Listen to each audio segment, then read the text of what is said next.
तो कैसे हैं आप लोग। आशा करता हूँ आप लोग स्वस्थ होंगे, मस्त होंगे। चलिए हम आज इस वीडियो को शुरुआत करते हैं।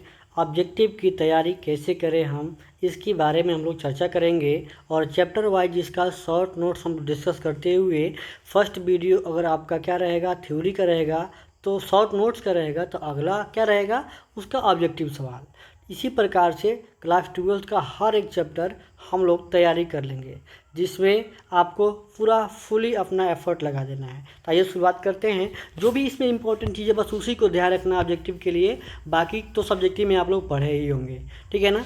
तो देखिए सबसे पहला चैप्टर है आपका रिलेशन एंड फंक्शन। क्या है चैप्टर का नाम? Relation and function. तो ये चैप्टर बहुत ही इंपॉर्टेंट है, इस बात को ध्यान रखना है आपको। देखिए रिलेशन से ऑब्जेक्टिव बनते हैं। कह रहा कि let A and B two non empty set. कह रहा कि अगर ये टू नॉन एम्प्टी सेट है, अगर set A and B, then relation from R from set A to set A B. Set A से सेट बी में अगर कोई रिलेशन डिफाइंड है तो आपको क्या परिभाषा उसका आपको याद रखना है। तो हम कहेंगे भाई जो भी इतना चीज़ दिया हुआ है इसमें बस आपको एक चीज़ ध्यान रखना है, बस केवल और केवल ये रिलेशन क्या होता है, तो subset of A cross B. यहाँ लिखा हुआ है कि is a subset of A cross B. इसी को शॉर्ट फॉर्म में लिख दिया है कि रिलेशन जो होता है ना वो क्या होता है, ए क्रॉस बी का सबसेट होता है, ठीक है। तो ये फार्मूला है, ये ऑब्जेक्टिव पूछे जा सकते हैं, तो आपको ये ध्यान रखना है। उसके बाद में अब कह रहा है कि domain and range of relation, ठीक है ना। Domain and range of relation को ध्यान रखना है आपको। तो डोमेन क्या होता है, रेंज क्या होता है। तो सपोज करिए, ठीक है ना, एक हम यहाँ पे एक रिलेशन लिख दे रहे हैं, ध्यान से सुनिएगा। सेट ए से सेट बी में जैसे 1 2 है, ठीक है, आपका ये 2 3 हो गया, ठीक है ना, ये 4 5 हो गया, ठीक है ना। ये मान लेते हैं क्या हो गया, एक रिलेशन है किसी सेट ए से सेट बी में, ठीक है ना। तो सेट ए से सेट बी में रिलेशन है, तो यहाँ से डोमेन का मतलब होता है कि सेट ए में, देखो इसमें डोमेन और एक रेंज आता है। तो डोमेन का मतलब होता है कि कि आपका फर्स्ट एलिमेंट कौन कौन है। तो फर्स्ट एलिमेंट कौन कौन है, तो 1 है, उसके बाद क्या है 2 है, उसके बाद क्या है आपका 4 है, ठीक है ना। तो ये सब क्या हो जाएगा, पहला एलिमेंट का सेट क्या कहलाता है, पहला एलिमेंट का सेट कहलाता है आपका डोमेन, और दूसरा फेट का एलिमेंट कहलाता है रेंज। तो रेंज में देखिए सेकेंड वाला जितने भी एलिमेंट है ना उसका सेट क्या कहलाएगा, रेंज कहलाएगा। तो देखिएगा ध्यान से, तो कितना हो गया बताइए। इसमें लिखेंगे 2 और क्या लिखेंगे 3 और क्या लिखेंगे आपका 5। तो सेकेंड एलिमेंट का सेट क्या कहलाता है, आपका रेंज कहलाता है, और फर्स्ट एलिमेंट का सेट क्या कहलाता है, आपका डोमेन कहलाता है। तो उसी प्रकार से आपको लिख देना है। तो यहाँ पे क्या है, बस एक चीज़ ध्यान रखना है, ठीक है। देखिए आपको किसी सेट को, हम आपको बात करूँ, किसी भी सेट को परिभाषित करने के लिए यही नहीं करते हैं कि कोई सेट क्या होता है, ए बी होता है, such that A belongs to set A, ठीक है ना, और B belongs to set B. यही रिलेशन में आप फंक्शन आते हैं, यही रिलेशन में आपको एलिमेंट आते हैं। तो इसको आपको जो देख रहे हो ये चीज़, ये जो देख रहे हो आप, इसमें आपको क्या ध्यान रखना है। तो ये जो फर्स्ट वाला है ना, ये फर्स्ट वाला है वो आपका डोमेन कहलाता है, और सेकेंड वाला क्या कहलाता है, आपका रेंज कहलाता है, ठीक है। तो देखिएगा वही बात यहाँ पे लिख दिया हुआ है कि किसी रिलेशन आर में जो ए बी में अगर हम लोग क्या निकाल देंगे, फर्स्ट एलिमेंट अगर निकाल देंगे तो आपका क्या कहलाएगा, वो डोमेन कहलाएगा। और वही चीज़ यहाँ पे देखिए कि आर का जो सेकेंड एलिमेंट है मतलब बी है, वो आपका रेंज कहलाएगा। तो देखिए अभी हमको क्या बताएं, सबसे पहले रिलेशन क्या होता है। तो एक लाइन आपको ये ध्यान है कि R is a subset of A cross B. दूसरा ध्यान रखना है डोमेन में कि फर्स्ट एलिमेंट डोमेन होता है और सेकंड एलिमेंट के क्या होता है, आपका रेंज होता है। बस ये 2 बात जान गए। तीसरा बात देखिए, ये कह रहा है कि आपको let A and B are two non empty set, मतलब नंबर ऑफ रिलेशन। तो नंबर ऑफ रिलेशन को फॉर्मूला तो पढ़ाया गया है आपको। नंबर ऑफ रिलेशन का जो फार्मूला है आपको पढ़ाया गया है, 2 के power number of A cross B, 2 के power number of A cross B होता है। और यहाँ पे भी लिख दिया हुआ देखिए, बस ए क्रॉस बी 2 के पावर एन, देख रहे हैं ना, ये आपको subset. So total number of subset of A cross B is 2 के पावर एम है। सिंस इच रिलेशन और टू ए बी, जितना आपका क्या होगा सबसेट होगा उतना ही आपका नंबर ऑफ रिलेशन होगा। देख रहे हैं ना।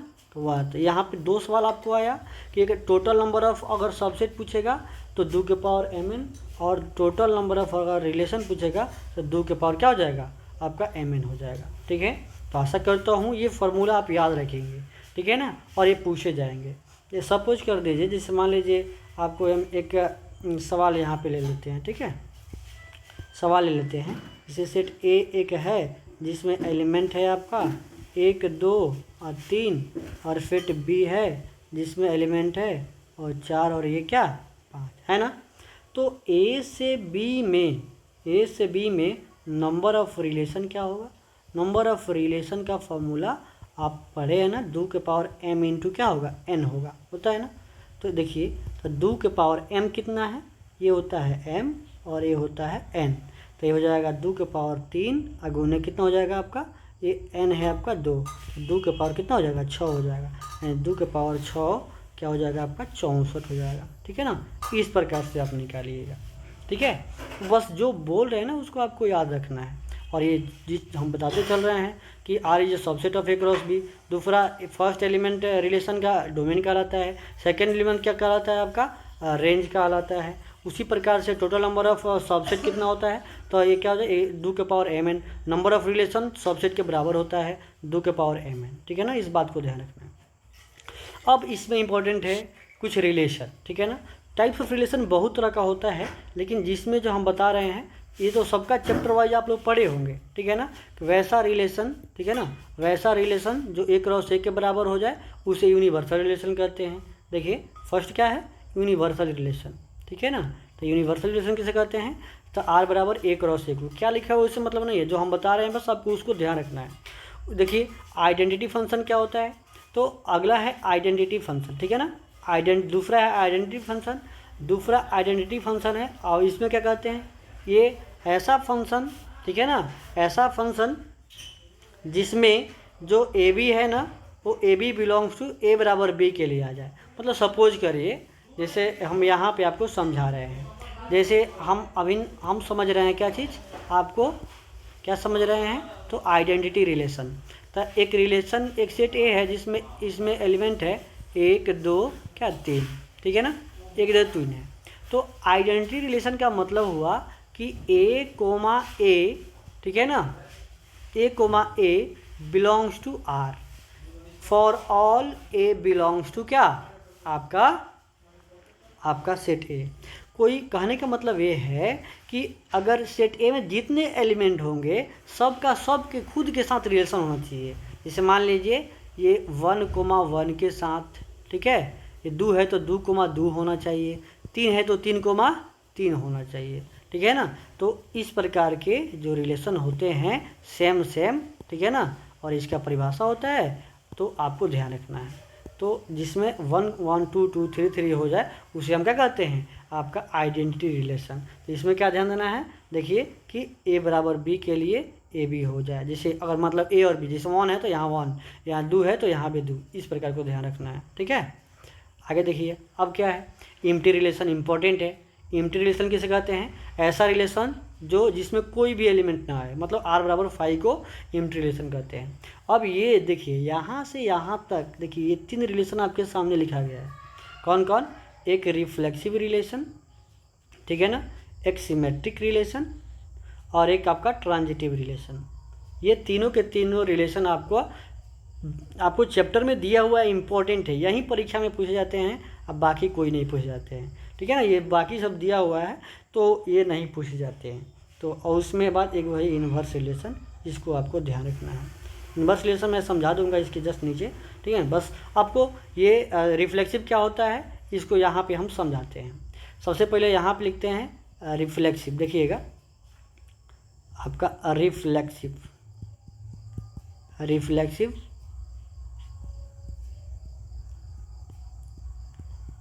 Symmetric,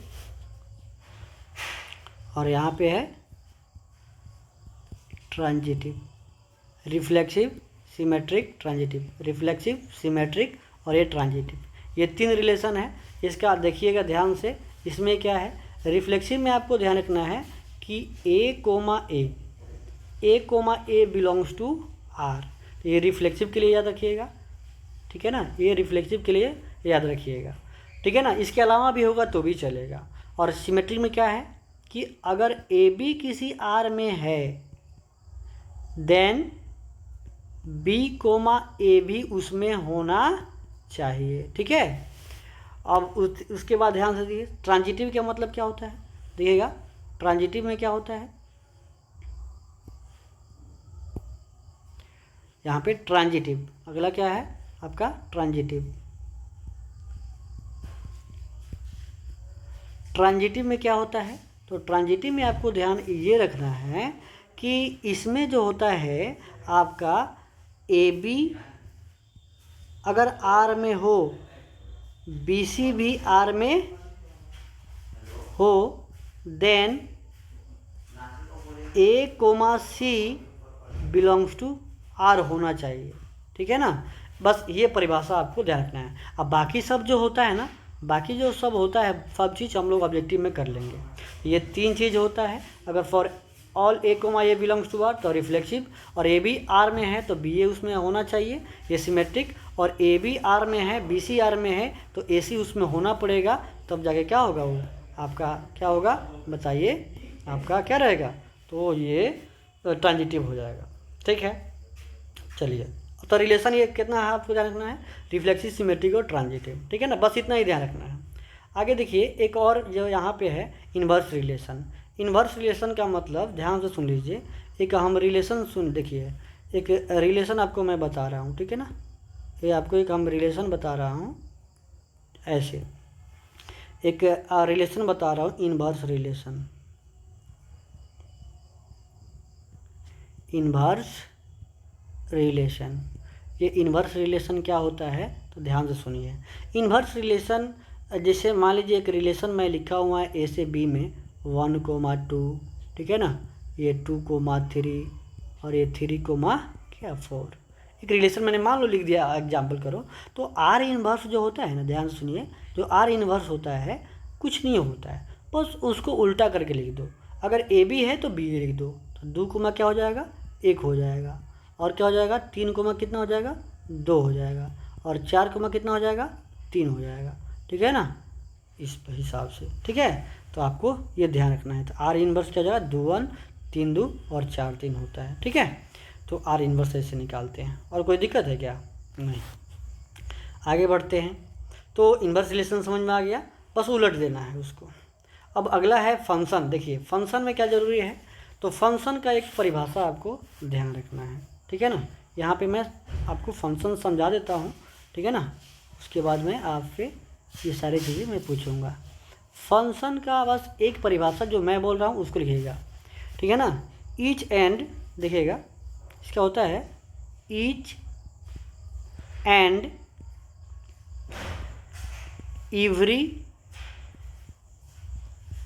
element of set A having unique image in set B। अभी इसका मतलब क्या हुआ, मतलब हमको फंक्शन समझा रहे हैं, तो कोई A से B क्या है, कोई हम फंक्शन लेते हैं, ध्यान सुनिए, कोई A से B में अगर हम कोई फंक्शन रिपीट करते हैं, डिसाइड करते हैं, तो क्या होगा, फंक्शन क्या होता है, A से B में कह रहा है कि ईच एलिमेंट, देखिए ईच एलिमेंट, देखिए सपोज यहाँ पे आपको ईच एलिमेंट, यहाँ पे दो बात रखना है, ईच एंड एवरी एलिमेंट, एक बात ये आया है, और हैविंग यूनिक इमेज, क्या है, ये दो चीज़ आपको ध्यान रखना है। ईच एंड एवरी एलिमेंट मतलब यहाँ मैं समझा दूँ आपको, ठीक है। जैसे मान लेते हैं यहाँ 1 है 2 है, ये 3 है 4 है, यहाँ A है B है C है, क्या है, और ये D है, ठीक है ना। तो 1 का रिलेशन A के साथ मान लीजिए, 2 का रिलेशन B के साथ, 3 का रिलेशन C के साथ, ठीक है ना, 4 का रिलेशन क्या D के साथ है। तो एक 5 एक यहाँ एलिमेंट है, ठीक है ना, ठीक है ना, 5 एक ऐसा यहाँ पे एलिमेंट है जिसका इमेज इसमें नहीं। देखिए अब सपोज पहले ये कर लीजिए, ठीक है ना, आप ये कर लीजिए, मान लीजिए 5 नहीं है उसमें। अब तो यहाँ पे हम एक कहने का मतलब ये है कि एक हमने रिलेशन आपको ऐसा रिलेशन फंक्शन है जो each and every element of set ए, ये सेट ए हो गया, ये सेट बी हो गया। सेट ए का प्रत्येक एलिमेंट का सेट बी में इमेज निकालना चाहिए, मतलब सेट ए में कोई एलिमेंट छूटना नहीं चाहिए, मतलब सबका इमेज निकलना चाहिए, और एक एलिमेंट का एक ही इमेज होना चाहिए, मतलब एक एलिमेंट का एक से ज़्यादा इमेज नहीं बनना चाहिए। तो यहाँ पे एक सपोज करिए, यहाँ पे मैंने एक लिख दिया हूँ, ठीक है, कोई दिक्कत, ये चीज़ है। तो यहाँ पे हम एक आपका लिख दिया हूँ। तो यहाँ पे जैसे मान लीजिए 1 है, 2 है, 3 है, ठीक है ना, 4 है और ये 5 है, और यहाँ 1 है, 2 है, 3 है, 4 है और 5 है और ये 6 है। तो एक का इमेज 1 है, ठीक है ना, और एक का इमेज 2 भी है, ठीक है ना, और 2 का इमेज 3 है, और 3 का इमेज 4 है, 4 का इमेज 5 है, और ये 5 किसी का इमेज नहीं बनना है। तो क्या हो गया, ये फंक्शन नहीं होगा, क्योंकि एक एलिमेंट का 2 इमेज बन रहा है और यहाँ पे एक एलिमेंट छूट भी जा रहा है, तो ईच एलिमेंट का इमेज नहीं निकला और यूनिक इमेज भी नहीं हुआ, एक का 2 हो गया, तो इसलिए ये फंक्शन नहीं है और ये वाला फंक्शन आपका है। तो आशा करता हूँ ये समझ में आ गया होगा, और बाकी जितना भी फार्मूला है उसको ध्यान रखना है। तो बस हम समझा दिए फंक्शन को, अब इसको पढ़ने की कोई आवश्यकता नहीं है, ठीक है। अब देखिएगा यहाँ पे फंक्शन को, यहाँ पे मैं बता दूँ, फंक्शन को एफ ए से बी से सूचित किया जाता है। Domain and B is codomain, B is known as image of A and B is known as image of A. B क्या है, अगर एफ ए से बी, देखिए एफ ए बराबर बी है ना, यहाँ पे ये बात ध्यान रखना है, किसी फंक्शन को अगर एफ ए से बी में परिभाषित है तो ए इनपुट होता है, बी आउटपुट होता है, ठीक है ना। तो देखिए यहाँ पे मैं फंक्शन को, देखिए यहाँ पे मैं लिखता हूँ, ठीक है ना, एफ एक्स बराबर वाई, ये होता है। तो ये जो होता है, ये होता है इनपुट कहलाता है, और ये कहलाता है क्या, आउटपुट। क्या कहलाता है, ये आउटपुट। जो इनपुट होता है वो डोमेन हो जाता है, जो आउटपुट होता है वो क्या होता है, रेंज हो जाता है। और सेट बी होता है को डोमेन, और को डोमेन में से क्या निकल के आता है, रेंज आता है। तो ये सारी चीज़ आपको समझ में आ गया है।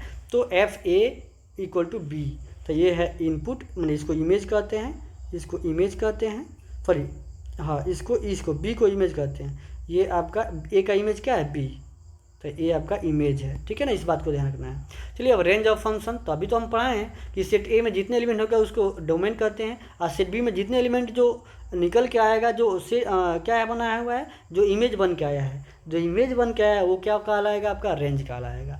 तो बाकी सब ये चीज़ समझ में आ गया होगा।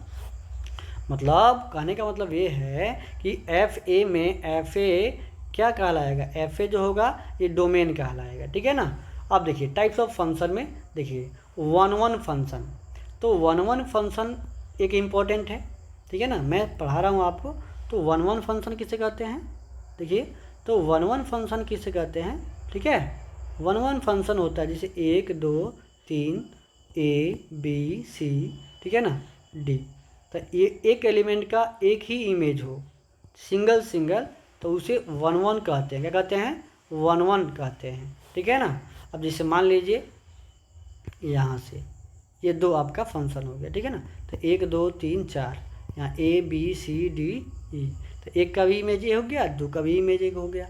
तो ये क्या हो कहलाएगा, ये 3 का इमेज बी कहलाएगा, 4 का इमेज सी कहलाएगा, और ये तीनों का इमेज नहीं बना है। तो कहने का मतलब ये है, ये भी एक आपका फंक्शन ही है, लेकिन ये कहलाता है मैनी वन। क्या कहलाता है, मैनी वन। और ये क्या कहलाता है, आपका वन। अब इसका मैथमेटिकल परिभाषा ऑब्जेक्टिव में पूछा जाता है कि अगर मान लेते हैं x1, x2 belongs to are हो जाए और fx1 अब बराबर क्या हो जाए, fx2 हो जाए, ठीक है ना, सॉल्व किया जाए तो उसके बराबर क्या आ जाए, x1 के बराबर x2 आ जाए, तो इसको हम क्या कहते हैं, ये इसी को कहते हैं हम लोग क्या, वन फंक्शन, ठीक है ना। अगर x1 x2 को मान करके और fx1 fx2 को सॉल्व किया जाए तो x1 के बराबर क्या आ जाए, x2 आ जाए, तो उसे हम क्या कहते हैं बताओ, उसको कहते हैं हम लोग वन फंक्शन, ठीक है। तो वन फंक्शन और मैनी वन फंक्शन दोनों इसी ग्राफ से आपको समझ में आ जाएगा। तो ये वन फंक्शन, तो मैनी वन फंक्शन तो कुछ पढ़ने की आवश्यकता नहीं है। इनटू फंक्शन क्या होता है, तो यहाँ पे क्या पढ़ रहे आप, many one unto function, one unto function, तो यहाँ पे अंटू फंक्शन पढ़ना जरूरी है। देखिए यहाँ पे इंपॉर्टेंट क्या है, अंटू फंक्शन, ये तो अंटू फंक्शन मैं आपको समझा दे रहा हूँ यहाँ पे, ठीक है ना, अंटू फंक्शन और इनटू फंक्शन। तो अंटू फंक्शन देख लीजिए, अंटू फंक्शन और एक है इनटू फंक्शन, इनटू फंक्शन। तो मैं एक पढ़ा दे रहा हूँ ऐसे, जैसे मान लीजिए एक कोई फंक्शन है ऐसे, ठीक है ना। आपको बेसिक मैं बता रहा हूँ आपको, ठीक है ना। देखिए यहाँ पे ए है, बी है, सी है और यहाँ है 1 2 3। तो एक का इमेज 1 के साथ हुआ, बी का इमेज 2 के साथ हुआ और सी का इमेज 3 के साथ हो गया। तो एक जो आपका इमेज बना है देखिएगा, इसमें क्या है, ये सेट ए हो गया, सेट बी हो गया ना। तो अगर सेट बी के प्रत्येक एलिमेंट माने कोई एलिमेंट छूटा नहीं है, सब के सब एक ही एलिमेंट का इमेज बन गया है, ठीक है ना। कोई ऐसा एलिमेंट नहीं है जो किसी का इमेज नहीं बना है, मतलब सब का सब व्यस्त है, ठीक है ना। इसका मतलब ये हुआ ऑन्टो फंक्शन उसको कहते हैं, मतलब जिसका डोमेन और देखो सॉरी ये डोमेन नहीं, आपको मैं बता दूं इसको, ठीक है। इसका मतलब हुआ कि जिसका कोडोमेन, देखिए कोडोमेन बराबर हो जाए रेंज के, ठीक है ना, बराबर हो जाए रेंज को, तो उसको हम कहते हैं क्या, आपका ऑन्टो फंक्शन। इनटू फंक्शन में क्या होता है, पहले बना लेते हैं तो फिर दोनों में अंतर आपको समझ में आ जाएगा, ठीक है। जैसे मान लीजिए यहाँ 1 है, 2 है, 3 है, 4 है और यहाँ A B C D E हो गया। 1 का इमेज ए बन गया, 2 का इमेज बी बन गया, 3 का इमेज सी बन गया, 4 का इमेज डी बन गया। और देखिए यहाँ पे क्या है, ये भी एक फंक्शन है, लेकिन ये एक देखिए ये सी एक ऐसा एलिमेंट है जो इसका इमेज नहीं बन पाया। किसका इमेज, तो किसी का इमेज नहीं बन पाया है, मतलब ये छूट गया है। मतलब यहाँ पे देखिएगा कोडोमेन में तो ये पूरा A B C D E का लिखाएगा, लेकिन रेंज में क्या लिखाएगा, तो रेंज में केवल लिखाएगा जो इमेज बना है, तो ए बी सी और डी। और कोडोमेन में क्या कहलाएगा बताओ, तो कोडोमेन में जो होगा वो A B C D E, ये दोनों आपस में बराबर नहीं ना। अगर कोडोमेन देखिए कोडोमेन बराबर नहीं हो रेंज के, तो वो क्या कहलाता है, वो आपका इनटू कहलाता है। और कोडोमेन और रेंज देखिए इसमें डोमेन में भी सॉरी कोडोमेन में कौन कौन होगा, तो आपका 1 2 3 होगा, अब मतलब फिट बी के बराबर होगा कोडोमेन। और रेंज देखिए रेंज में क्या होगा, तो रेंज में आपका चला आएगा 1 2 3, यानी ये कोडोमेन और रेंज जब बराबर हो जाए तो उसे ऑन्टो कहते हैं, और जो बराबर नहीं हो तो इनटू कहते हैं, ठीक है ना। इस प्रकार को आपको ध्यान रखना है। चलिए आगे बढ़ते हैं। अब यहाँ पे सम इम्पॉर्टेंट रूल्स, अब यही सबसे इम्पोर्टेंट आपको पढ़ना है कि कह रहा है कि let A and B are two non empty set. अगर ए और बी नॉन एम्प्टी सेट है, तो अगर एफ ए से बी में कोई फंक्शन है और नॉन एम्प्टी सेट है ए और बी, तो इंजेक्टिव फंक्शन क्या होता है, तो देखिए कह रहा है देन फंक्शन इज इंजेक्टिव, यानी इंजेक्टिव का दूसरा नाम होता है 1 1 फंक्शन। तो इंजेक्टिव फंक्शन क्या होता है, नंबर ऑफ ए और नंबर ऑफ बी क्या होता है उससे कम आए या बराबर है, ठीक है ना। तो क्या हो जाए, एक का एक एलिमेंट के। सर्जेक्टिव क्या होता है, सर्जेक्टिव कहते हैं ऑन्टो फंक्शन को। सर्जेक्टिव किसे कहते हैं, ऑन्टो फंक्शन जो अभी ऊपर पड़े हुए हैं। इसमें नंबर ऑफ ए बड़ा या नंबर ऑफ बी से क्या कम होना चाहिए, ठीक है ना। चलिए तो ये सब इंपॉर्टेंट उतना नहीं है, लेकिन इधर वाला जो अभी हम पढ़ाने जा रहे हैं वो इंपॉर्टेंट है। बाइजेक्टिव फंक्शन बहुत बार पूछा गया है, 1 1 ऑन्टो फंक्शन ये इंपॉर्टेंट है, ये स्टार लगा लीजिएगा, याद रखिएगा हमेशा कि बाइजेक्टिव फंक्शन क्या होता है। तो number of A equal to number of B हो जाए, तो number of A equal to number of B, तो क्या हो जाएगा 1 1 ऑन्टो फंक्शन कहलाता है। सपोज देखिए भाई ए बी सी, तो ए बी सी 3 इसमें 3 इसमें, तो ये क्या कहलाता है आपका ऑन्टो फंक्शन का 1 1 ऑन्टो कहलाता है। आगे देखिए अब फिर कह रहा है कि अब जो फार्मूला है ना, इसमें फार्मूला अब हम लोग पढ़ने जा रहे हैं, ठीक है ना। क्या ये फार्मूला देख लीजिए, यही फार्मूला के लिए आपको हम वीडियो लेके आए हुए हैं, और इसमें बहुत ही इंपॉर्टेंट चीज़ बताया गया है। इसको अगर ध्यान रखिएगा तो आपको कभी दिक्कत नहीं होगा। सबसे पहला फार्मूला है कि नंबर ऑफ रिलेशन ए से B, A cross B, number of element, सबसे पहला है number of element in A cross B. तो ए क्रॉस बी का नंबर होता है किसके बराबर, तो एम एन के बराबर होता है, एम इंटू एन। जैसे सपोज करिए एक एग्जाम्पल लेते हैं, एक सेट ए में आपका 1 2 एलिमेंट है और सेट बी में आपका 3 4 और ये 5 एलिमेंट है, ठीक है ना। तो number of A cross B, तो number of A cross B का कितना हो जाएगा, तो एम इंटू एन होता है ना सूत्र, तो एम कितना है 2 और एन कितना है 3, तो कितना हो जाएगा बताओ 6 हो जाएगा। तो समझ में आया, number of element in A cross B, A cross B में आपको एम एन एलिमेंट हो जाएगा। अगला है number of relation from A to B, number of relation बोले हैं ना, क्या होता है, नंबर ऑफ रिलेशन दो के पावर mn, दो के पावर mn। जो भी यहाँ पे आपका नंबर ऑफ एलिमेंट निकालते हो ना ए क्रॉस बी में, तो वही नंबर ऑफ mn हो जाएगा। उसको आप ऐसे भी याद कर सकते हो, क्या, दो के पावर, ये दो के power number of A cross B, आप ऐसे भी निकाल सकते हो। तो लेकिन आप ये भी सही है, इंपॉर्टेंट है, ठीक है ना, ध्यान रखना है। अगला है number of function from A to B. तो नंबर ऑफ फंक्शन बहुत इंपॉर्टेंट है। Number of function A to B, तो एन के power M, number of function from A to B, N के पावर क्या हो जाएगा, एम। तो देखिएगा ध्यान से, तो ये कैसे पूछे जाते हैं, इसमें लेते हैं ये, चलिए पहले पढ़ लेते हैं। इस सब पे एग्जाम्पल दिया हुआ है, अगला जो वीडियो लेके आएंगे ना उसमें सब ये है, बस आपको फॉर्मूला याद रखना है, हम वहाँ पे क्लियर करेंगे। नंबर ऑफ फंक्शन याद करना है एन के पावर एम, ठीक है ना, तो ये ध्यान रखना है। फिर अगला है क्या, नंबर ऑफ, ठीक है ना, number of one function, number of relation. तो number of relation are not a function. आपको ध्यान देखिए, सुनिए, कह रहा कि नंबर ऑफ रिलेशन चाहिए लेकिन जो फंक्शन नहीं हो वो रिलेशन चाहिए। ये क्या था, नंबर ऑफ फंक्शन एन के पावर एम, ये नंबर ऑफ रिलेशन दो के पावर एम एन। और नंबर ऑफ रिलेशन लेकिन फंक्शन नहीं होना चाहिए, तो दो के पावर एम एन में से एन के पावर एम घटा देंगे। बहुत इंपॉर्टेंट है, देखना ध्यान से इसको। दो के पावर एम एन तो टोटल रिलेशन हो गया, और एन के पावर एम घटा देंगे तो वहीं क्या हो जाएगा आपका, वैसा फंक्शन वैसा रिलेशन जो फंक्शन नहीं है, यानी जो फंक्शन है ना उसको घटा दिए हैं। देखिए ये क्या है आपका फंक्शन, और ये क्या होता है रिलेशन, जो पूरा रिलेशन है। आप पूरा रिलेशन में से अगर फंक्शन घटा देंगे तो वैसे रिलेशन आ जाएगा, वैसे रिलेशन आ जाएगा जो फंक्शन नहीं है। बस वही चीज़ इसमें से घटा दिया है, इसमें से ये घटा दिया है, ठीक है ना। अगला है number of one function, number of one function. देखिए number of one function from A to B, तो NPM, देखिए परमुटेशन है यहाँ पे। तो नंबर ऑफ वन फंक्शन यहाँ पे दो फार्मूले होते हैं। देखिए यहाँ पे ये ध्यान रखना है। देखिए सबसे पहला है NPM। देखो जहाँ पे, देखो यहाँ पे हम NCR का एक सूत्र लिखते हैं। NCR का एक सूत्र पढ़े होइएगा, n फैक्टोरियल बटा n माइनस आर फैक्टोरियल, ठीक है ना। अब यहाँ पे अब फैक्टोरियल, n फैक्टोरियल का फार्मूला क्या होता है, तो n गुने, देखो n गुने n माइनस वन गुने n माइनस टू गुने डॉट डॉट 3 to 1, इस हिसाब से गुना कर दिएगा तो फैक्टोरियल निकल जाता है।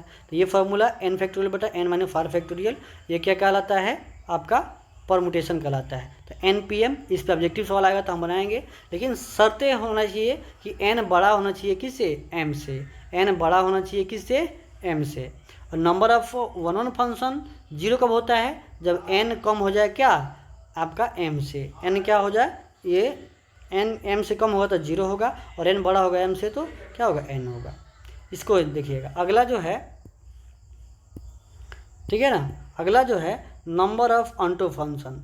तो नंबर ऑफ अनटू फंक्शन कैसे निकलता है, तो number of onto function from A to B, ये जीरो कब होगा, जब m लेस देन n होगा, ठीक है। और ये -1 के पावर n माइनस आर और NCR r के पावर m, ठीक है ना, ये इंपॉर्टेंट है, ऐसे निकलता है। जब सवाल आएगा ना तो आपको उसको समझा देंगे। एक वीडियो भी डाल दिए हैं, उसका हम लिंक इसमें डाल देंगे, ठीक है ना, उसको भी देख लीजिएगा। तो आपको उसमें एग्जाम्पल के साथ बताए हैं हर टॉपिक वाइज, तो उसको ध्यान रखिएगा। Number of bijective function from A to B, तो नंबर ऑफ बाइजेक्टिव फंक्शन का फॉर्मूला देखिएगा क्या होता है। तो नंबर ऑफ बाइजेक्टिव फंक्शन, तो नंबर ऑफ बाइजेक्टिव फंक्शन में आपको ध्यान रखना है, ठीक है ना, ये n फैक्टोरियल देख रहे हो ना, n फैक्टोरियल। तो n फैक्टोरियल, ये n फैक्टोरियल आप ऐसे भी लिख सकते हो, n फैक्टोरियल देख रहे हो ना, n फैक्टोरियल।